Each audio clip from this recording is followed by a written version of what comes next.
8 years ago, the world witnessed a historical moment when the first African-American president, Barack Obama, took the Oval Office.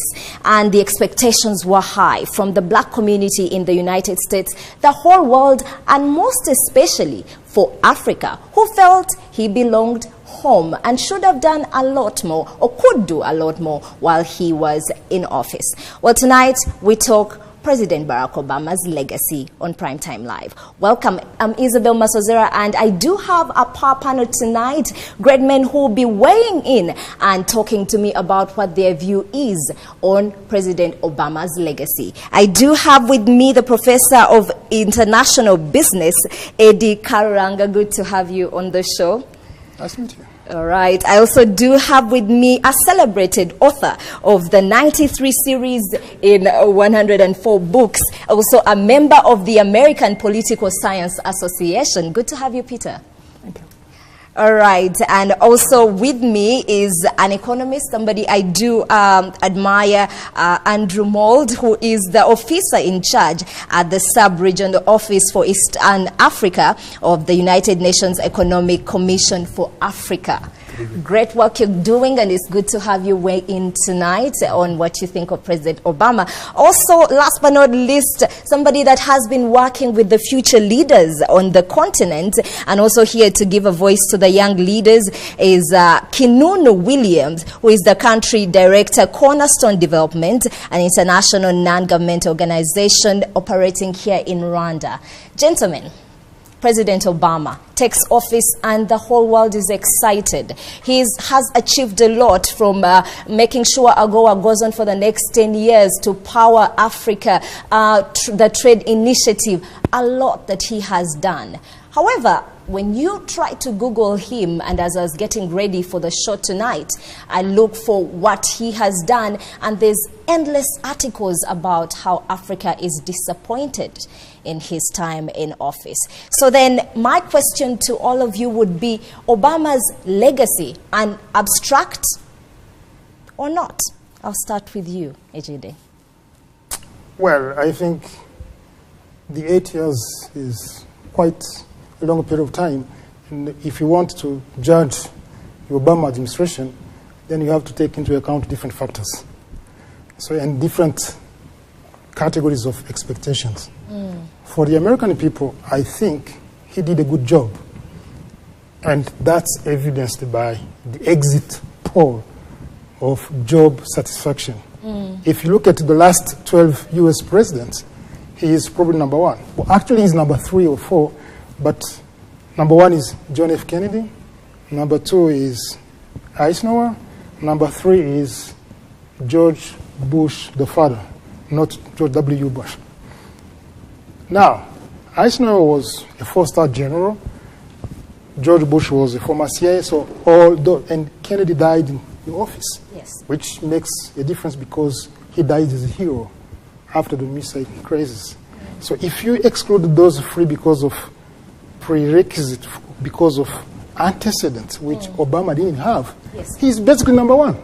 Okay, so in your opinion, you were saying he is actually a legend that we should be celebrating here in Africa, and the rest of the world should be doing the same. For the American people who elected him. And Africa. Now, Africa, coming back to Africa, Africa had too much expectation because he has Kenyan roots, because that was the first African-American president. Yes. Let me put one small thing. The African, and I was on the Obama campaign, yes, because by that time I was teaching in the US in Virginia, and I was part of the organizing committees, and we went throughout the country. I went to Indiana, Charlottesville, I went to Georgia, I followed the campaign trail. yes. The African-American, in the beginning, the African-American community was not very excited. They dragged feet. They endorsed Obama after he won the Democratic nomination. So for the African-American community in the beginning, the expectations were not very high because they didn't believe he could win. Yes. But the African on the continent, let's bring it to the continent. For the continent, the excitement was very high because of the Kenyan origins, because he had visited Kenya, because he had written a book actually about his trip to Kenya, and then all of a sudden we had too much expectation. And the first term... Did he meet them? The first term was disappointing. The second term? The second term was, for me, if you look at initiatives, first of all, for any U.S. president, the first term is always kind of trying silent, to find your footing. finding and he didn't touch, he didn't modify, he didn't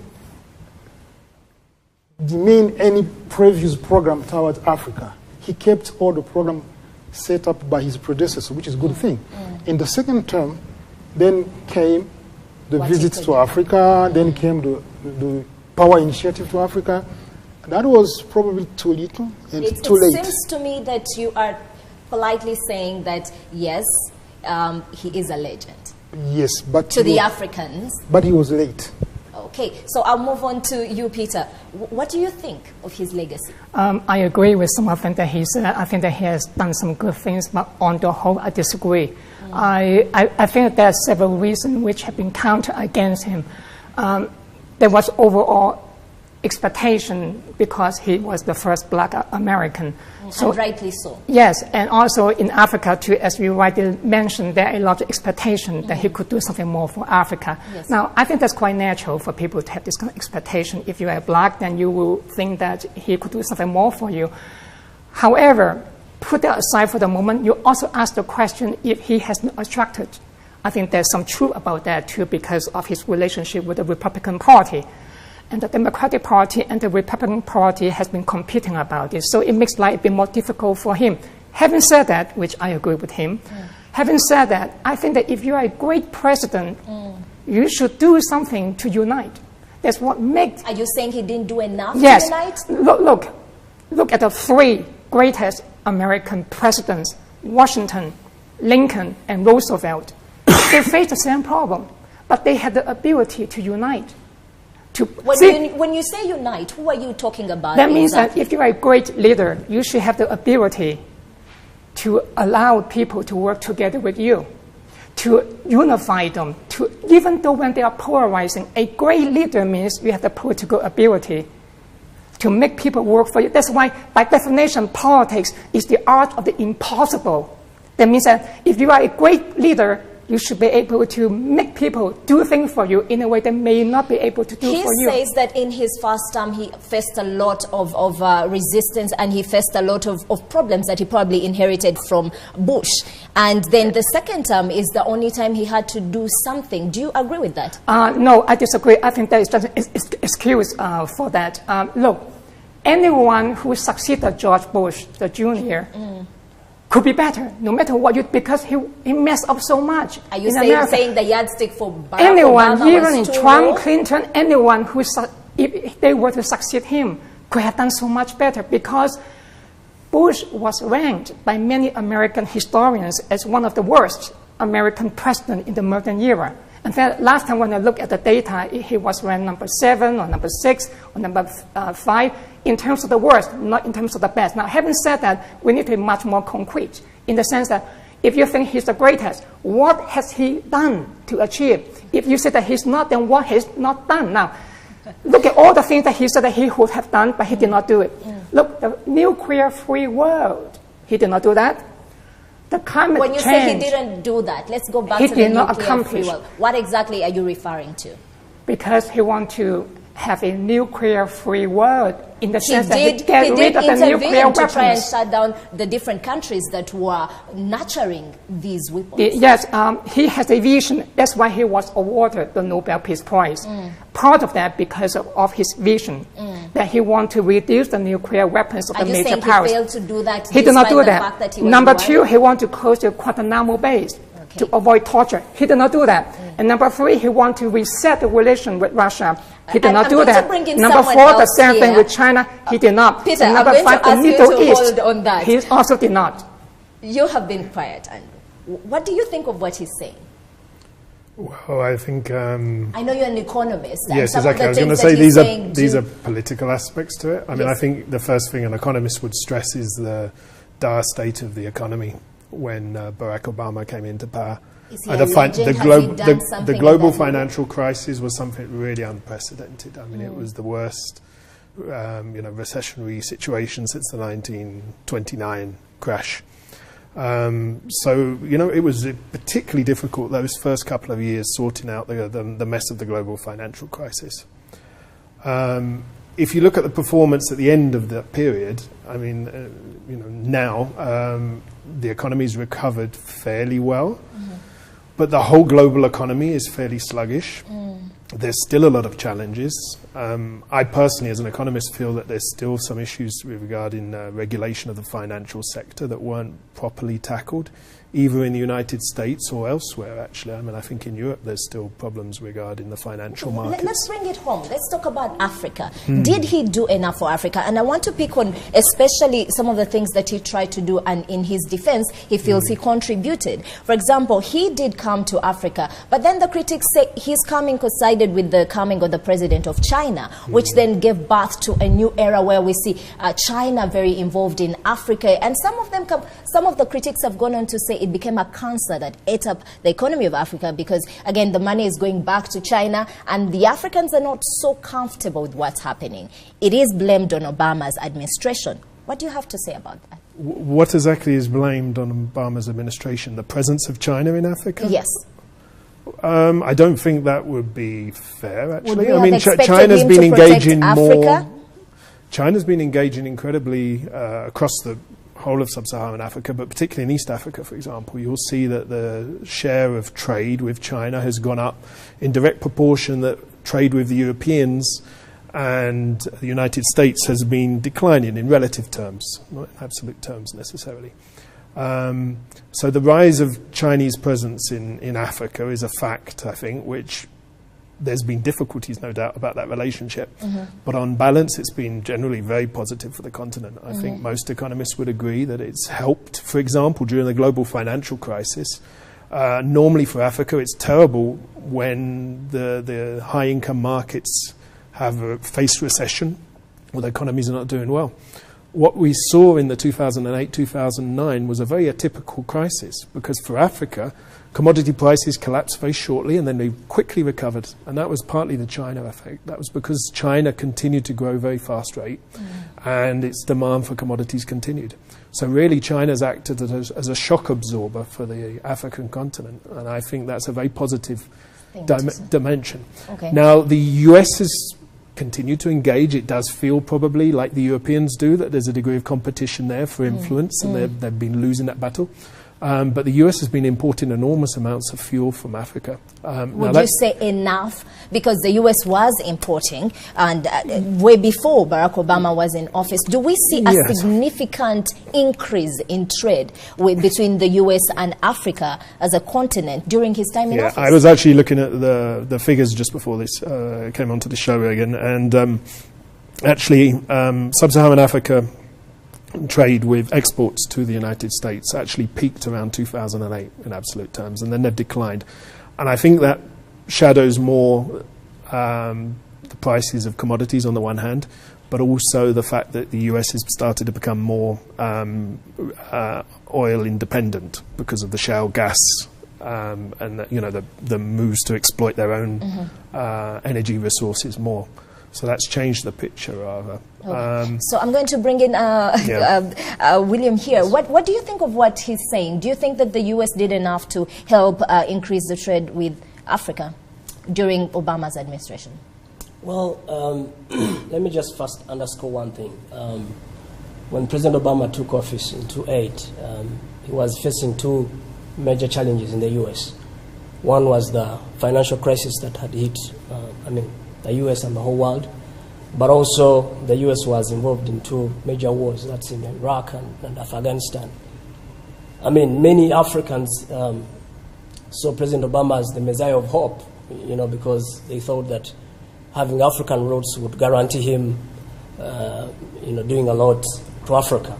But I also want to say that his leadership, his legacy, has had pros and cons on it because he did some good things for Africa in his 8 years reign, but also in some areas let's start with the good. What, in your opinion, did he do for Africa? I think one of the things that he did was inspiring young people.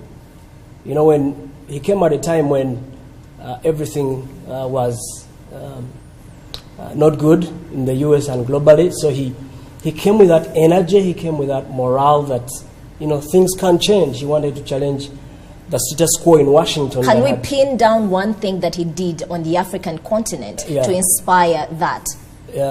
Look at AGOA, for example. I think one would argue that AGOA was not his initiative. He inherited it wasn't, that. but I think it had lost momentum. So he's coming in, trying to bring back the momentum that AGOA had lost. And today, you look at so many enterprises in Africa that have benefited from AGOA. And many small businesses. What has let's zero it down to Rwanda. Yes. How has Rwanda benefited, for example, from AGOA? Do we see actual impact? Well, look at USAID, for example. USAID is supporting many small businesses in Rwanda, especially in the upcountry, and it's President Obama's initiative. Or pressing on that has really brought that. USAID was there way before Barack Yes, Obama. I'm going to bring in Peter here. It was, but to some degree, it wasn't really as active as it is today. I would say that might be subject to debate. What do the rest think? Peter, let's go back to you. I can quite understand. It's very understanding for a lot of people, especially in Africa, to be disappointed because they have great expectations. So I'm quite sympathetic to some people. They say that, well, he's not doing too much. In a way, he's not doing too much. But remember that America is not an African country. America, in many ways, is still a European, a white country. The majority of people in America are white. So you cannot expect America to do a lot for Africa. Obama does not own America, even though he's the first black. By the way, it's not quite right to say that he's a black. He's mixed. I think his mother is white, yes, and his father is Kenyan. He's mixed. Yes. He's not the first black. But anyway, it doesn't matter. The question over African American, he still has the African blood, so we can claim he's still our cousin from home. It's just semantic. The point is that I think that there's over expectation, and not just in Africa. I have been here, in Africa for quite some time, and I spoke to a lot of people. The majority of the black people that I have spoken to, they get disappointed. I can understand that. Now, you might ask, what has he done for Africa? It's easy to make an assertion, but give me the facts. What are the achievements? And that's my question to you. Exactly. Can you point down 1, 2, 3 things that you can say he's done? With him. I do not think that Obama has done much for Africa. Now, there's something he has done.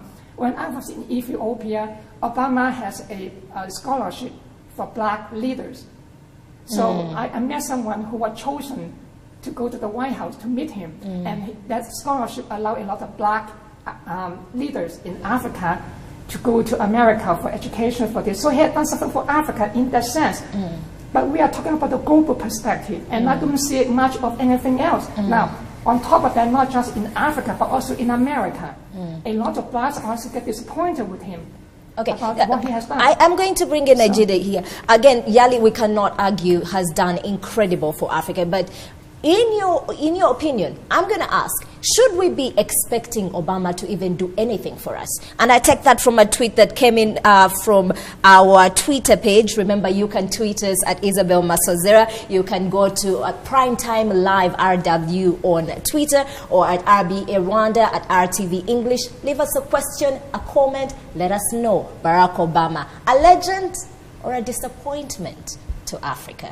And we do have, yes, Lucy Mbabazi, who says, President Obama owed Rwanda and Africa nothing. He was a president of the United States with the mess that he inherited to clean up. And she also goes on to say that only our leaders can lead Africa's transformation by caring enough about the people to deliver good services.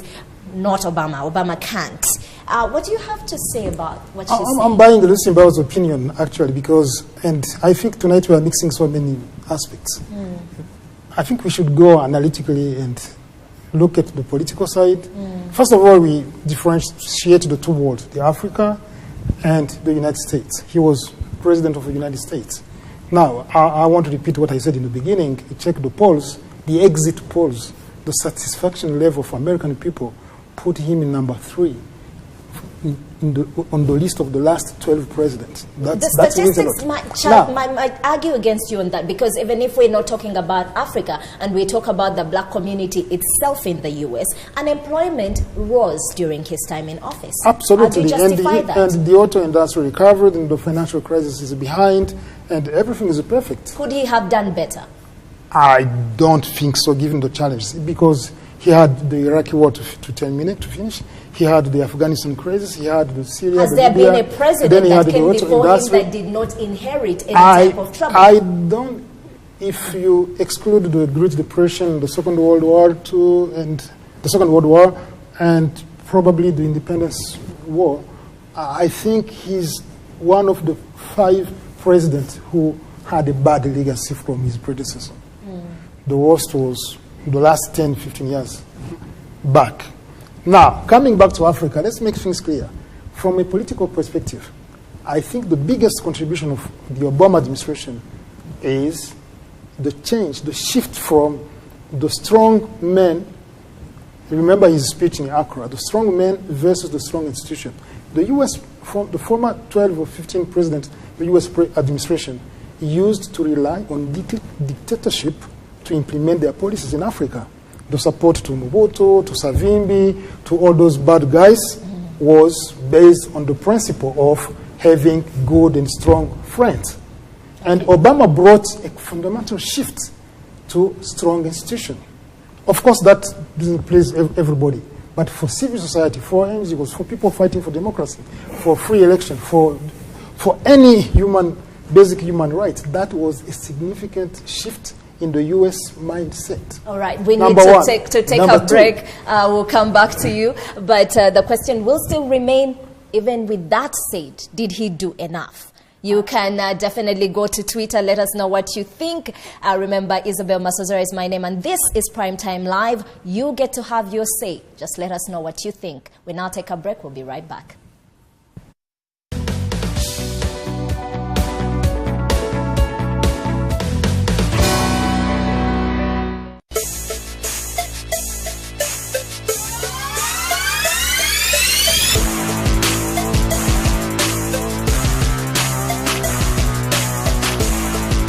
Now that is the smell of a new day, new business ideas, new opportunities, and above all, a new chance to start over.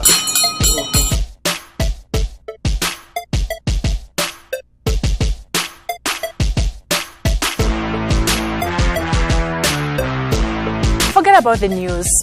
We want to talk about the stocks that are trading, what companies have been listed, and the exchange rate, and also the money matters, not just regionally, but also globally. Take a look. They are the right arm of every business world. The small-scale businesses, they contribute a lot to our economies, and yet they face new challenges every single day. Now, I come in to stop all that, listen to them, find a common ground, and come up with a solution. And I also give you an insight into the opportunities in their business world. Join us every Tuesday on Business Digest.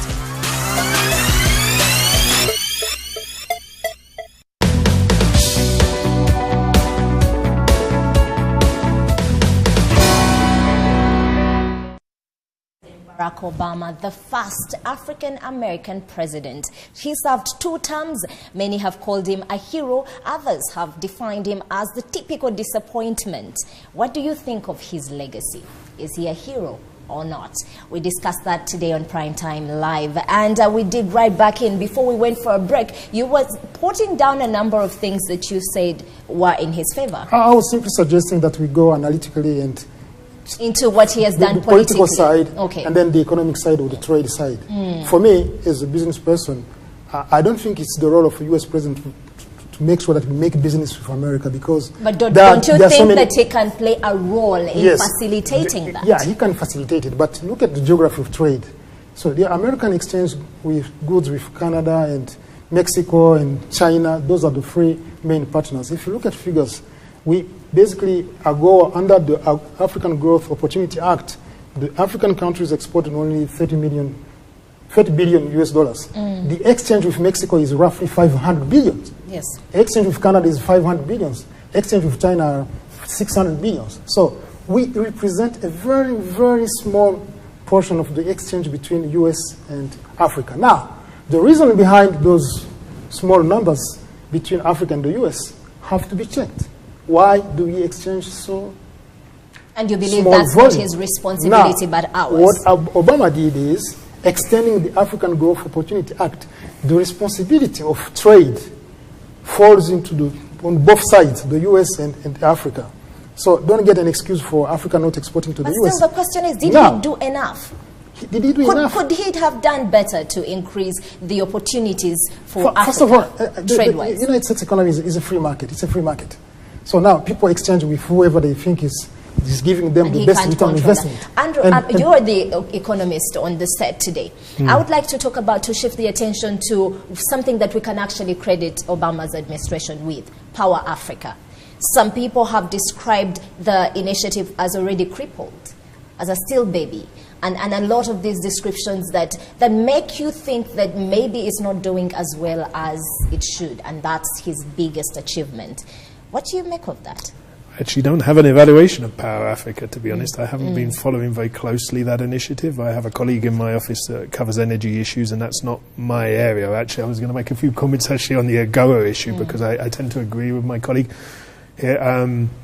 What we've seen in the trade side is predominantly the Africa-US relationship is based on those primary commodities still, and above all oil. That makes up 90% of AGOA exports. And that wasn't really the intention behind these kind of initiatives.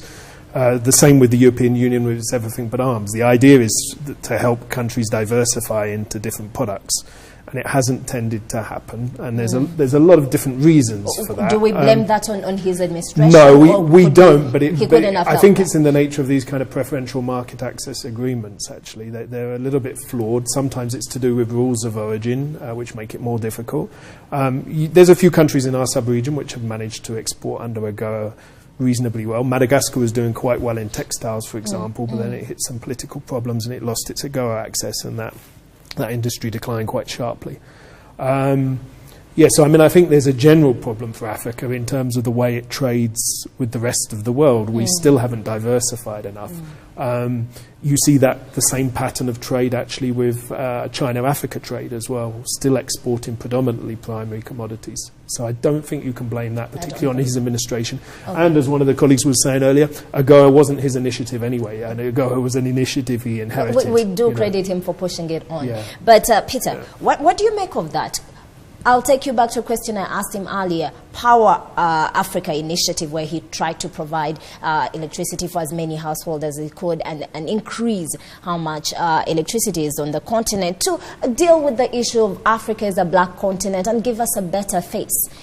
It's been described as a failure so far. Just quickly, two comments based on what I have heard on both sides. I do agree with some of that, but I want to make two qualifications. Number one, I think that based on my observation in Africa, I think there's the wrong attitude for Africans to always think that the international community to come here and help you to solve your problems. This is a long-term problem for Africa if the Africans always have this kind of mindset. Based on my research over here in Africa, time again and again and again, when I talk to the local black population, they always say, well, the United Nations do this, China should help us do this, the US should help us do this. And when you have in West Africa, when the Ebola epidemic, they ask the US, UN, China come and give them donations, this and that. I think they should stop this kind of mentality, that you ask other people to come in and solve your own problem, international aid. So this is the wrong ways that Africa can actually do that is if it gets the support that it needs in the right places, open opportunities for trade. But I'll ask you this question. I have no problem about the foreign aid. I'm just saying that do not become too dependent on it to the point that you have the mindset over here. That's one problem. Another problem related to that is the other side of the same coin. They also expect the government to do a lot for them too. So I think that in the longer term, it's important for Africa to two things. Number one, to be more self-reliant. I think that's very important. Look what you can do for Africa instead of keep asking the international community. Always, when you have a problem, always ask the international community to come here and help you. Remember, so in other words, you're saying it's a selfish thing to even expect Barack Obama to have contributed in a way to fine. But remember, other countries, when they come here to Africa and help you, they don't give you for free. They expect something too. So aid is always coming in with some attachments. And after you give them money, now they say, okay, how about this? Well, I want you to this and this. So I think remember, he seems to disagree with you. It's about the cultural identity let's hear what he about has what's to important say. Africa. Please. I'm not denying that historically we had that perception or that way of thinking, but I'm inviting my colleague to look at the new leadership in Africa. It's changing. So it has completely changed. So we are talking of trade and not it's aid. rhetoric still. So most of the government... I agree. And just to put what you both say I've been in talking this for perspective. decades now. I know about this. It's rhetoric. In reality, it's still, but look at you're West talking Africa. about, there's been a year. transition according to what he's saying and what he's saying over here, that maybe that was the Africa before. But the Africa now is trying to change, to be self-reliant. Now, I'll ask a question. Barack Obama stood and said that his focus was to help Africa become not dependent on international aid, and what he was trying to do was make it a partner to different continents to be able to trade. Was he able to do that? Yes, because most of the initiatives which were put forward by his administration was to make sure that we trade with Africa and then we don't keep aiding it. And now, look at the business from both perspectives. If you look at the U.S. side and the African side, both should forge a win-win situation. Now, the critical question we should raise tonight is, why did AGOA fail? And that's probably the right question to ask, because the AGOA was meant to benefit to both U.S. We will start with you. You were with the man when he came to office. You understood his vision. Why did it fail? Why did he fail to promote the AGOA opportunity, the African Growth Opportunity Act? Because the inception of the act was flawed in the beginning because of two things. One, AGOA is simply an access to the market. It doesn't provide any supporting service. It doesn't provide any human capital. Did he have the power to improve that in any different way? So it's simply a legal framework. So whenever you put forward a legal framework without supporting service, without human capital... Was it in his power to create the support system? Now, if I were in his position, I would tell the U.S. business that there is an opportunity in Africa. But you're saying he failed to do that, in other words? He failed to put in place mechanisms to forge the supporting services which are needed to promote AGOA. Now, the Power Africa came too late. That's what I said in the beginning. That was too little and too late. Okay. But the initiative was good. William, let me pick you. You look like you're burning to say something. I just wanted to interject on what Peter was saying. I think Africa is changing, if you can see. And with the current leadership, I mean, many things are changing. But also we have to know that Africa's continuous dependence on the West is also to a large extent due to the interference of the West. They have kept many conflicts in Africa, what we call conflict entrepreneurs. But to be honest, I think many things are changing when you look at the motivation and the morale. And let's go back to the conflict. You say there's interference from the West, and in this particular case, let's zero it down to Barack Obama's administration. What do you mean exactly? Look at the Libyan case, late Gaddafi. Libya was more stable during Gaddafi's time than now. It has increased more ISIS because there's no could Barack Obama's presidency leadership helped in a way? That it is his greatest regret, because I think he didn't handle it the way a president of a powerful nation should have handled it. Because if even Trump, president-elect, told him, you know what, it's your greatest failure. But I want to say that the perception of we Africans vis-a-vis the West, I think a lot has changed. When you look at young people, when you look at many opportunities that our governments are creating, I think a lot has to be desired and a lot is changing. And for me, I see a lot of hope for the future, better than maybe 2 decades ago. Okay, now I'm going to bring you all in on something. Barack Obama, according to most of the people on the internet, has been now named the drone president and will be going down in history according to many as such. A lot of bloodshed has been blamed on his leadership, and his interference with what's happening with African politics has also been something that the Africans are not too happy about. Care to comment? Yeah, just very quickly. See, this is exactly the problem here. It's not just in Africa, but also in America. In America, when blacks have some problem, they blame on black slavery. In Africa, now they have some problem, now they blame on West colonialism, Western intervention. But isn't that a fact? I agree, but I also disagree, because I think that you are blaming other people for your own problems too. A lot of problems in Africa are not just a problem of Western intervention. It's also a problem of, look, think about this. You talk about Western intervention. How come black African countries do not intervene in the West, but the West has intervened in Africa? Because we do not have that kind of power and technology and development that they have. So how much more do you want to blame? You blame, okay, what happened before the European came? Whom do you blame? You blame God for that? So I think it's time to stop blaming. The same in America. Okay, let's have it. You're saying something. They blame slavery. I think We have to stop this. Many of them do not even know what slavery is. Peter, let's just hear what so you blame the Western colonialism. It happened 700 years ago now. Let's hear what he has to say. Stop blaming. I think. Are we blaming? To calm Peter, we need to take him to historical arguments. No, I have done a lot of research about this. I know more than you do. The notion of empires. Empires have already existed. I have written books about this. Do not blame too much. Look at Asia, look at Hong Kong, Singapore. They have suffered British colonialism. Okay, Peter, I'd like my show back now. I'd like my show back. It's not true. Let me first take this away from the time that. and the historical event. You blame too much. Look at the Mesopotamia. Look at the Roman Empire. Look at the Portuguese when they were dominating the world.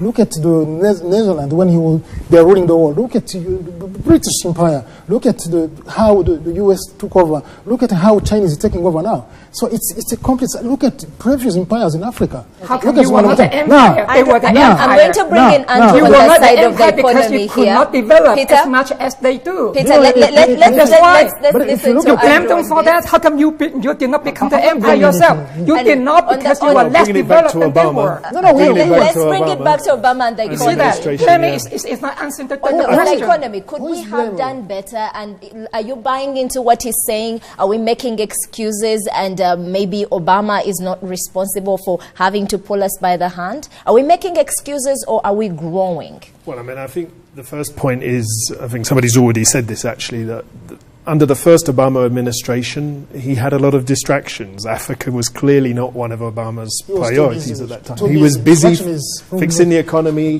dealing with the international conflicts and the rest of it. So I think it's quite understandable that it wasn't the top of his agenda. And I seem to remember there was quite a lot of impatience about when is Barack Obama going to come and visit. He wasn't even physically coming to the continent initially. So that's understandable. I think the global economy has changed dramatically over the last 2-3 decades. I mean, even if you look at patterns of trade for Africa, what you see is a decline in trade with the West, with Europe and with the United States progressively over time, as a share, as a percentage share of total trade. And you see the rise of the emerging markets and developing countries. Now, part of that is actually intra-African trade has actually been growing quite fast. And part of it has also been with new partners such as China and India, or at least relatively new, you know, because China also has a long history of engagement with the continent, as does India. So you've seen different patterns of development now. I don't see Africa as being dependent on the West at all these days in terms of economics. So you do agree with the two of them that the trend is 70% of changing. trade is with emerging and developing economies. Only 30% now is with the high-income economies. Would you say that Barack Obama did enough to facilitate Africa, and that is why maybe there's a mind shift with his approach? Because he clearly came out and said Africa can help itself. Yes, yeah, I mean, I don't think everything hinges on what happens in the United States any longer. It hinges on a lot of global factors, such as commodity markets. We're still excessively dependent on what happens in global commodity markets. So you now see what happens in Angola or Nigeria. Their economies are suffering because of the oil price. So we are too excessively exposed to that, and there is a domestic agenda there about diversifying our economies out of dependence on primary commodities. But the patterns of trade have changed, and the patterns of dependence have. In one area, the United States continues to be very important in our sub-region, and that's clearly in development cooperation. The US is the #1 bilateral donor for Kenya, for Uganda, for Rwanda. So they still provide quite a bit of development finance in there. But I think the true development picture is, as President Kagame insists very often, it's nothing to do with development aid, it's to do with self-initiative, it's to do with, the business sector having a more dynamic domestic economy. I think we'd agree. Most of the economists, most politicians agree with that now. Yes. I think there's a. Well, I can see all of so them I think nodding. the debate we were having there's something that you all agree on. Was a little bit. But question is, the economists did say that maybe there was not so much interest for Barack Obama, trade-wise or in Africa. Do you think that's true? There was lack of motivation? As a share of trade for the US, clearly it's not a priority for the United States. The economic relations. And should we have expected that to be different simply because we had an African-American president? It's Kenyan heritage. Not necessarily, no. I mean, particularly given the mess that the economy was in, the global economy was in when he arrived in power. To be politically incorrect, I think a major problem was not because Obama was busy or focusing on the recession. The African economy is not that important to America. American leaders do not pay too much. Let's be politically incorrect here. Let's be blunt about this and frank about this. People don't want to talk about this. Is that Africa is not that important to America. America have a lot of other things which are much more important. Russia or China, some other. It's not because Obama is too busy and not thinking about this. It's just that the African economy is not that important internationally. It doesn't mean that it is useless. No, you can still trade with that. But in terms of the global American trading system, the African trade with America is just a small portion of the American I think total my colleague trade. here has a point, but I mean it's changing the pattern of, for example, the total weight is still quite small. Yes, absolutely. 15 years ago, Africa was approximately 3% of global GDP. It's now over 5%. So things are changing. They're going in the right direction. As a percentage share of global trade, Africa is also a very small place. Effectively, if your first concern is fixing your domestic economy, as Barack Obama's probably priority was initially, then he's going to be looking at the most important trading partners and the rest of it. Africa's trade situation or economy really a priority to Barack Obama? No, I think we have all agreed it wasn't. So we now get your stand on that. Coming back to you, yes, you had a comment on the same. Yeah, the problem is we are mixing issues again because the trade is a benefit for two nations. So it should be beneficial for both Americans and Africans. Now, how do we put this? How do we promote this? And what is the role of both institutions on both sides of the continent, the Atlantic? Now, if you are an American, if you are a president or any business people from the United States, I think what Americans failed to understand in Africa, and which China did understand, is the concept of the bottom of the pyramid market. So the bottom of the pyramid markets in Africa are composed of millions and billions of people who are looking for water, who are looking for healthcare, who are looking for education, who can afford to pay for those services. So China understood before anybody else in the world that he could invest in infrastructure, he could sell cheap houses, he could build hospitals, and that could pay. So the U.S. business people, and that's what the second failure of the AGOA Opportunity Act, the African Growth Opportunity Act. The first failure was not building enough supporting service. The second failure is not to understand the concept of the bottom of the pyramid market where the U.S. business. Okay, before I go to read what we have on our Twitter page, yes, Andrew. No, I was just going to say there's an interesting parallel there because at the moment people are talking about the rebalancing of the Chinese economy and how that could potentially benefit Africa, but through the relocation of industries, manufacturing industries, labor-intensive ones, towards Africa.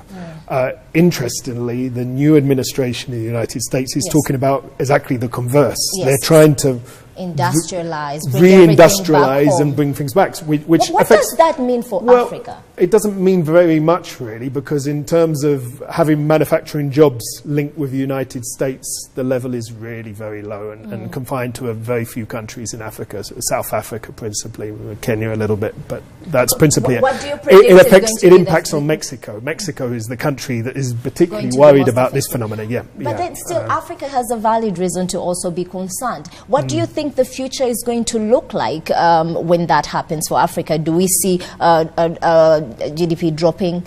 I think we'd all agree. Or are we going to do simply without the situation at the moment is of a lot of uncertainties about exactly what the new economic program is going to entail. And for most economists, I think there's a mixed evaluation. So, for example, there's quite a lot of support for the fiscal spending on infrastructure in the US, and that might give a boom to the global economy. That might help, you understand. There'll be a change in interest rate policy, but there's other elements in terms of trade policy which concern economists quite a lot. So I'm not sure we're faced by so much uncertainty in the global economy in any way at the moment because we don't know the policies of the new administration. We have Brexit in Europe, uncertainties with European integration processes going forward. China is slowing down. India is slightly moving up. So the next opportunity is probably Africa. Okay, yes, so maybe it's looking up for Africa. Let's end on the positive. The trend in the global economy, the global business, there are two things which the Trump administration is probably ignoring and which are going to be counterproductive for them. It's the global trend is multinational companies are free today to move their factors of production to any place in the world. So that means if you look at your iPhone, your tablet, you could anything, any car. The car is manufactured in more than 50 countries all over the world. So we trade activities. We no longer trade goods. So the Trumpism is taking us back to trading goods and services.